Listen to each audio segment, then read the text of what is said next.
What's up, y'all? Marc Lobliner, TigerFitness.com. You know what? This video needs to be done, and I really need to get it off my chest because I don't know how much longer I'm going to go on being a prep coach.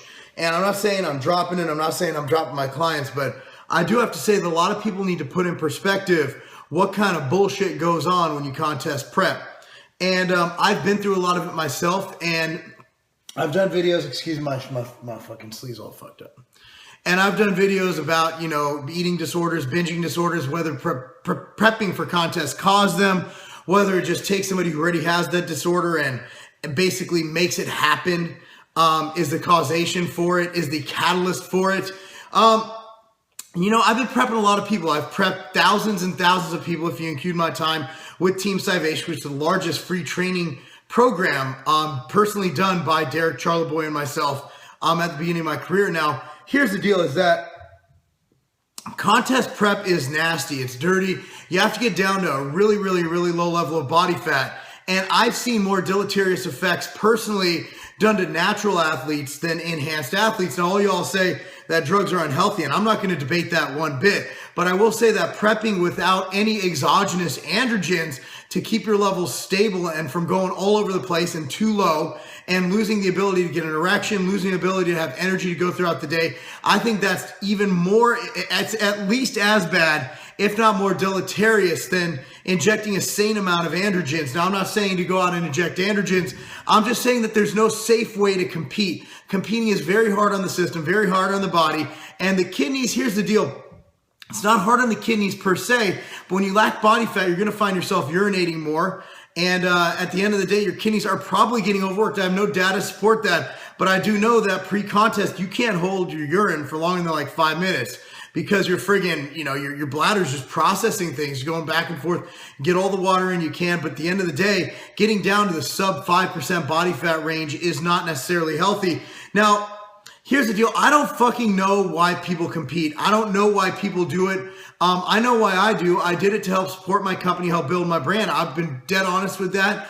I like the look. I like how it feels. I like challenging myself. And to me, taking a couple years out of my life to challenge myself and make myself a better person and beat my personal best, I'm good with that. I don't want to live to fucking 90 anyway. I've never seen a happy fucking 90-year-old. It's like, yay, I'm 90. No, you're fucking 90. You're like, fuck, I'm fucking 90.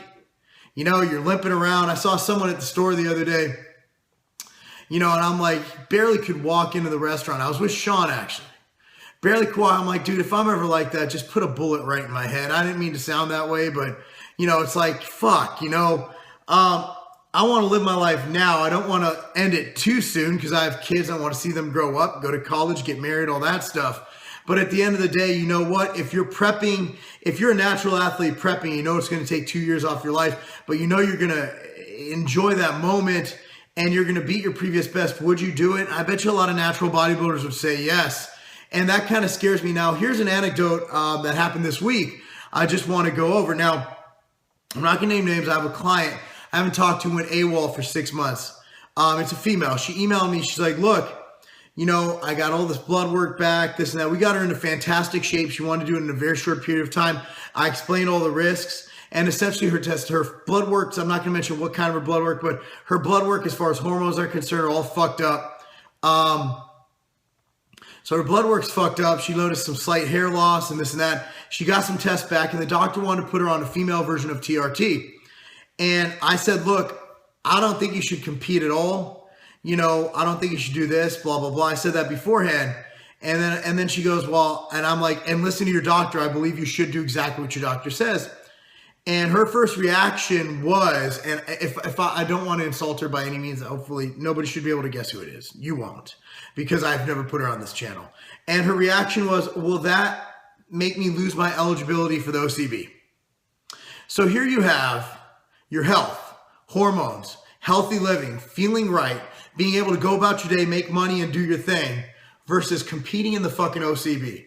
I love the OCB. Fuck, Chad's staying, the president of OCB staying at my house in that room right over there next weekend. I fucking love the OCB, but he'll even tell you if it comes down to your health versus bodybuilding, fuck dude, choose your health. And I'm sitting there and I write back, you know, and this is exactly what I'm thinking. You're losing your fucking hair. You can't function, and you're worried about your eligibility in the OCB. Worst case, compete in the NPC. They don't give a fuck what you take. And that kind of got me thinking about the mental issues going on with competing. And it's fucking profound. It's absolutely profound, where people are willing to risk their health and risk their day-to-day life and risk their day-to-day and sacrifice for something that will never give them money, for something that will never, ever pay their bills, for something that will never truly enrich their lives. You're telling me that a panel of 7 judges telling you you're better than 6 other people is going to fucking make you a better person? It's not going to do anything for you, which is why, even as a contest prep coach, I got to be real with you guys. I'll prep people. I'll do my thing. It's what I do. I bring people in fantastic shape. I do it in the safest way that I know how to do. I do it in the safest way possible to get people down to contest winning, shredded glutes, shredded everything, fucking conditioning. But at the end of the day, man, it's not fucking healthy. And I want this video to be out there as a forewarning to people, because I try to say it to everyone competing. I have another gentleman who was competing. He competed. He was a lighter guy, got second in overall show. It was a very tough show. And, man, now he had to get TRT injections because his shit won't work. You had another guy who's been going through adrenal fatigue, couldn't get a boner for 16 weeks, and has been going through adrenal fatigue for the last fucking like 6 months. I mean, competing, no matter how you do it, you can do it as safe as you want to do. You can reverse diet. You can do everything. Some people just don't do well. You got someone like Marshall Johnson who fucking can compete 20 times a year and do just fine, feel healthy, go about his day, compete every day. You got Doug Miller. I'm sure he's going to come off this prep just fine.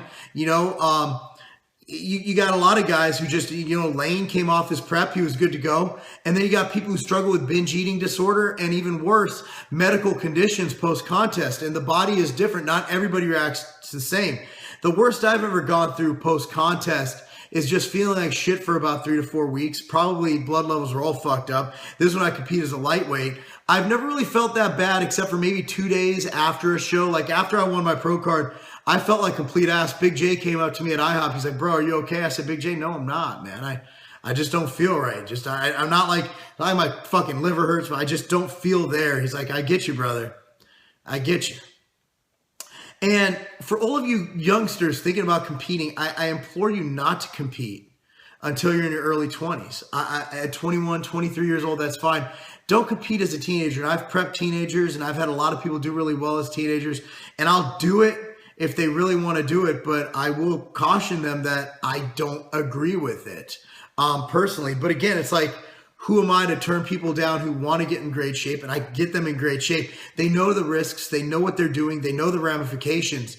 You know, how do you go about saying, no, you can't reach your dream. I'm not going to help you reach your dream, reach your goals. But I just want people to know that it's not always the smartest thing to prep.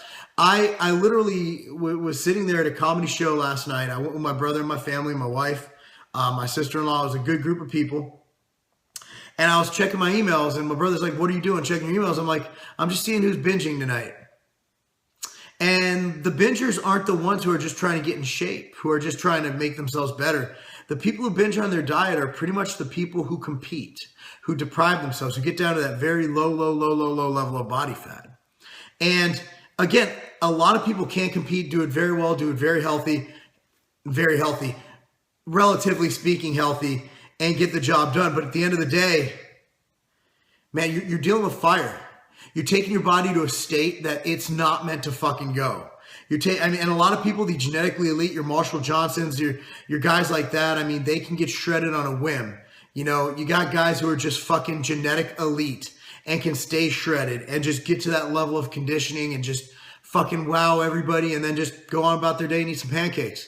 You know, then you got everybody else. And competing's not for everyone. I just want to be fully transparent that even though I am a competitor, I'm a bodybuilder, a pro bodybuilder, and I am probably going to get on stage again, whether it's in 2015, 2016, whether I go and compete as a NABL pro, whether I go for my FBB shit, I don't fucking care. Whether I never compete again, which is probably what after seeing all this, I'm just like, fuck. You know, it's like, is it really worth it? And I was just talking to one of my clients this morning who used to compete but doesn't anymore. And she's like, this is exactly why I don't compete. And I was like, you know what? I hear you, sister. I hear you. So I just wanted to kind of get that off my chest. That if you do choose to compete, realize you are taking a risk. A risk that in all probability will go bad in some way, whether you feel like shit, not able to function at your work before and after your show, be it 2 months before and 2 months after or even more. My brother was fucked up for a good 10, 12 weeks where he was just a dick to his family. Do you want to take that time when you could be doing the right thing by your family, when you could be being a good person? Do you want to take that time and really fuck things up and put a stress on your marriage or your relationship, put a stress on your relationship with your kids, make your kids hate you? Do you really want to do that? I'm fucking guilty. I'm guilty. I've been a dick. I mean, Paul Revelia, I remember the first time I saw him after I sold Salvation, first night is I apologized. He saw me before a show when I reached my best middleweight condition ever, still my favorite condition ever. And fuck, man, he's a good friend. I drove him away because I was a dick. And I remember flat out being a dick to him, and I remember thinking in the car, we were driving somewhere, why am I being a dick to Paul? I love Paul, and I couldn't stop. I was a dick. And Paul's a good dude, you know? And how many other people was I a dick to? How many business relationships did I hurt? How many, I don't know. A switch goes off and you're just a dick. You know, that's why when I was 7 weeks out this time, I still get, why'd you not compete? Why'd you not compete? I think I was actually fine. And 7 weeks out, I was ready for the show, but I would have gotten leaner and more disgusting because that's what I would do. I try to set a new bar of conditioning every time I compete because I'm known for conditioning. And I just knew it wasn't right. I just knew something would go wrong. And I knew I had some personal stuff in my life I needed to figure out. And what better time to not compete than when you're trying to figure out what's going on in your personal life? Competing will fuck you up. Excuse me, it really will. No, I like being big. You don't have to, you know, Joe Weider taught me, and I know I'm rambling, I just don't give a fuck. I got a couple emails the other day saying my videos are too long now, and I just say, fuck you. I don't fucking care. You know, Joe Weider once said, you don't have to be a bodybuilder. You don't have to get on stage and be a bodybuilder. A bodybuilder is anybody who tries to improve their body, whether it be through a woman doing some stretching, anybody who tries to improve their body. I'm a bodybuilder. I'm big, I'm shredded, I'm veiny. I look better than I ever thought I'd look. Will I take this to the stage again? Chances are I will. Not until I clean up the rest of my shit in my life. Not until I take Tiger Fitness and, you know, MTS Nutrition to the top. By the way, all this apparel is available at tigerfitness.com. Always sell shit, man. Always sell shit. Look at the best personalities. Everyone wants to build up their brand, the brand of you. By the way, I'm presenting Wednesday at the University of Minnesota. I'm giving a lecture at 6 p.m. There's a video somewhere on my fucking channel from last week about building the brand of you. And, you know, you're talking about the brand of you, and people want to compete to build the brand of them. Chris Jones has how many? 450,000 subscribers. Does he need to compete? No, he's never competed. Look at half the YouTube personalities who have any following or making money off this shit. They never competed. There's a handful who have competed. You got me, you got Ogus, you know, you got a few other guys. Big J's competed. You know, I'm going to miss them. And, oh, you forgot this guy. Well, fuck everybody else then, okay? Those are all I care about. But at the end, you know, at the end of the day, even if we didn't compete, no one would give a fuck. No one cares about that pro trophy sitting right there. Nobody gives a fuck. My fucking pro card's buried in my wallet somewhere behind my driver's license. Nobody gives a fuck. If you want to build your personality, build the brand of you, build ROI, make it so you have a following, use social media to your advantage, go out and meet people, network. You don't need to fucking get on stage, ruin your health and ruin your personal life to do it. I might have just cut my client base by like 50%, but I just don't give a fuck. If you want to compete, compete. But know full well that what you're doing is not healthy and probably not going to benefit in any area of your life other than the fact that you could say you fucking competed, you won a little trophy, and now your dick doesn't work. If you're a female, maybe you can't get moist anymore. I don't fucking know I don't have a vagina. If I had a vagina, I wouldn't be on camera right now because I'd be busy touching myself. Guys, I appreciate you watching. I hope this video kind of adds some, for the 12 people who watch this because it's a 15-minute video, I hope this video kind of, it's just me rambling. I had to say it. You know, my child's napping. About to take kids to batting cages. Just had to get this off my chest because it's been eating at me all week. I literally have been crying over this. This letter, this email that my old client sent me. Because she's losing her fucking hair, man. It's like, it's fucked up.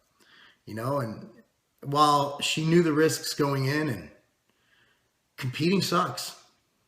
It just does. Take it for what it's worth. I'm Marc Lobliner, TigerFitness.com.